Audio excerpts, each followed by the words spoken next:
Hello everyone. तो अपने series को कंटिन्यू करते हुए आज निफ्टी, बैंक निफ्टी, सेंसेक्स और फिर निफ्टी का एनालिसिस करने वाले हैं। तो मैं ये पहले बता देता हूँ कि मैंने ट्रेड कहाँ पे लिया हुआ था। तो ट्रेड मैंने बैंक निफ्टी में लिया हुआ था एंड इसका कंफर्मेशन मुझे निफ्टी और बाकी सारे इंडिसेस में मिल गया था। तो मैं बता देता हूँ कि मैंने ट्रेड कहाँ पर लिया हुआ था। तो ट्रेड जो है मैंने यहाँ कहीं पर लिया हुआ था। जब ये वाला जो कैंडल है, इसने ये कंफर्मेशन दिया कि जहाँ पर ये वाला कैंडल बन रहा है सेम यहाँ पर भी उसी पॉइंट पर रिजेक्शन आ रहा है। और ऐसा ही सिचुएशन बाकी सारे इंडिसेस में भी बना हुआ था। जैसे एग्जांपल मैं निफ्टी में दिखा देता हूँ, इसी टाइप का रिजेक्शन बना हुआ था। ये देखिए, यहाँ पर जो कैंडल बना हुआ है इसी के जोन के अंदर ही, मतलब इसका कैंडल का विक को क्रॉस नहीं कर पाया बॉडी इसका, इसके अंदर ही ये ऐसा ही ब्लॉक बना हुआ है। दूसरा कंफर्मेशन ये था कि यहाँ पर जब ये क्लोजिंग प्राइस के पास आया तो यहाँ पर एक जोन मैंने बना कर रखा था। ये क्लोजिंग प्राइस के पास जा कर के वापस से इसने रिजेक्शन ले लिया, तो मैं कंफर्म हो गया कि अब ये जो है डाउन साइड ही जाने वाला है। तो इस तरीके से मैंने कंफर्मेशन लेकर के इसमें पुट साइड का ट्रेड बनाया था। ऑल्दो पुट साइड का ट्रेड बनाने के बाद काफ़ी अच्छा प्रॉफिट दिखा था मुझे। पर लॉट करीबन 700-800 के आसपास तक प्रॉफिट दिखा। आई थिंक 1000 भी दिखा था यहाँ पर, लेकिन वो रिवर्स होने लगा। रिवर्स होने के बाद जो मेरा ट्रेलिंग स्टॉप लॉस है वो कट गया।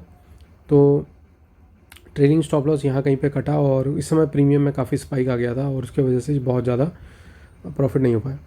बट अच्छा खासा प्रॉफिट दिख रहा था। काफ़ी लोग जो निफ्टी में कर रहे थे उनको तो काफ़ी अच्छा प्रॉफिट दिख रहा था। बट ठीक है, इस तरीके से ट्रेड बनाया। अब हम बात कर लेते हैं कि कल क्या होने वाला है। तो अभी तक का अगर आप चार्ट देखोगे तो मैंने स्विच कर लिया ये 15 मिनट से लेकर के 10 मिनट्स में। तो अगर आप चारों का चार्ट देखोगे तो almost similar kind of chart बन रहा है।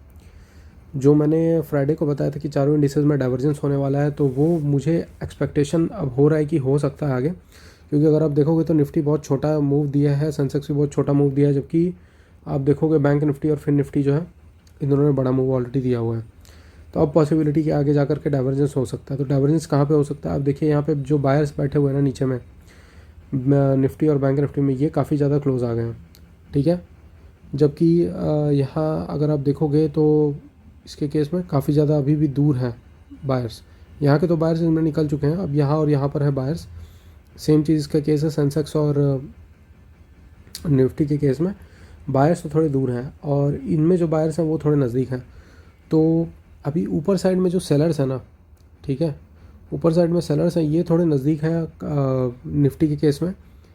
तो अब क्या हो सकता है ना, निफ्टी हो सकता है धीरे धीरे जो है इनको टारगेट कर सकता है, जबकि बैंक निफ्टी उल्टा करेगा, ठीक है। अगर बैंक निफ्टी गैप अप खुल जाता है या फिर निफ्टी भी गैप अप खुल जाता है तो ये ऊपर के सेलर्स को टारगेट कर सकता है। अदरवाइज़ ऊपर के सेलर्स को ये डायरेक्टली टारगेट नहीं करेगा। क्लोजिंग प्राइस के पास खुलता है तो बहुत ज़्यादा चांस है कि ये नीचे के बायर्स को टारगेट करेगा, जबकि ये क्लोजिंग के प्राइस पे खुल जाता है निफ्टी तो ये ऊपर के सेलर्स को टारगेट करने की कोशिश करेगा। तो दोनों इंडेक्स इस केस में, ऐसे केसेस में किस तरीके से काम करेंगे वो देखना पड़ेगा। हो सकता है ये मार्केट जो है कुछ टाइम के लिए इसी तरीके से थोड़ा डाइवर्जेंस में चले, ये थोड़ा कम मोमेंटम दे, ये थोड़ा ज़्यादा मोमेंटम दे, इस तरीके से कंटिन्यू मार्केट कर सकता है कुछ टाइम के लिए।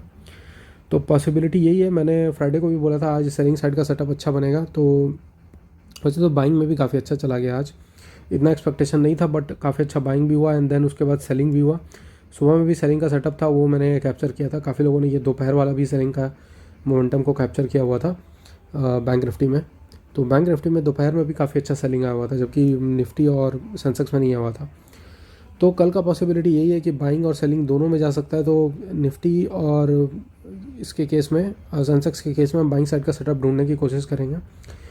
जबकि बैंक निफ्टी और फिर निफ्टी है, इसके केस में ये हो सकता है कि सेलिंग जो है इन दोनों के केस में, अभी भी मैं यही कह रहा हूँ कि सेलिंग इन दोनों के केस में ज़्यादा आ सकता है। जब तक गैप अप नहीं खुल जाता है इन दोनों के केस में सेलिंग थोड़ा सा मतलब ज़्यादा ही आने का चांस है। गैप अप अगर खुल जाता है तो उसके ऊपर देखना पड़ेगा कि मोमेंटम किस साइड का होता है। क्योंकि गैप अप के केस में जो है डायरेक्टली ये बोल देना कि सेलिंग आ जाएगा, यहाँ से कैंडल ऐसे गिरने लगेगा या फिर ऐसे ऊपर जा कर के ये नीचे आएगा, तो ये कह पाना अभी काफ़ी ज़्यादा मुश्किल है। क्योंकि वैसा स्ट्रक्चर नहीं बना हुआ है अभी के स्ट्रक्चर के अकॉर्डिंग जो है दोनों में बाइंग सेलिंग का मोमेंटम आ सकता है, दोनों साइडवेज भी रह सकता है। तो ऐसा काफ़ी पॉसिबिलिटी है इस पूरे वीक होने की। तो देखते हैं कि जब तक इनमें थोड़ा क्लियर डाइवर्जेंस क्रिएट नहीं हो जाता कि निफ्टी जो है कंटिन्यूसली थोड़ा सा 2-3 लाइक ये 100-200 पॉइंट जो है निफ्टी ऊपर चला जाए यहाँ से, और बैंक निफ्टी कंटिन्यूसली थोड़ा सा ज़्यादा नेगेटिव मोमेंटम होने की वजह से 100-200 पॉइंट नीचे चला जाए। इस तरीके से अगर हो जाएगा ना तो उसके बाद थोड़ा सा इंडेक्स जो है, इंडिसेस जो है सिंक में चलना ज़्यादा चालू कर देंगे, ठीक है। अभी के लिए तो मुझे लगता है कि ऐसे जिस तरीके से आज मोमेंटम हो रहा है इसी टाइप का मोमेंटम कंटिन्यू रहना चाहिए इस वीक। नेक्स्ट वीक से ये जो है सिंकिंग का इशू, ये दोनों में ऑलमोस्ट सेम हो जाएगा, दोनों में मोमेंटम सेम हो जाएगा। वैसे इंट्राडे में देखोगे तो अब बहुत ज़्यादा डिफरेंस नहीं होता है, सारे इंडिसेस एक ही तरीके से मूव करते हैं। वो बस डेली के टाइम फ्रेम में है कि जैसे निफ्टी मैंने लास्ट वीक दिखाया था, निफ्टी कंटिन्यूसली गिर रहा था, वहीं पे सेम बैंक निफ्टी जो है थोड़ा थोड़ा बढ़ रहा था, तो इस तरीके का डाइवर्जेंस क्रिएट हो गया था डेली टाइम फ्रेम पे। तो वैसा हो सकता है, लेट्स सी आगे क्या होता है।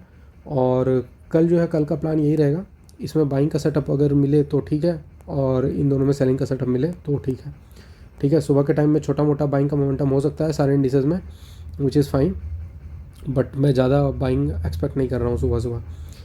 और अगर निफ्टी में बहुत बार होता है ऐसा, ये बैंक निफ्टी और निफ्टी दोनों में इस तरीके से होता है। बैंक निफ्टी में आई थिंक यूजुअली ऐसा होता है कि एक बड़ा सा रेड कैंडल बन के ये कंटिन्यूसली गिरना चालू हो जाता है। निफ्टी के केस में इस तरीके से होते हुए मैंने देखा है, एक बड़ा सा ग्रीन कैंडल बन जाता है, उसके बाद रेड कैंडल बनना चालू हो जाता है, ये यहाँ से रेड कैंडल बनना चालू, और कंटिन्यूसली उसके बाद सेलिंग आ जाती है।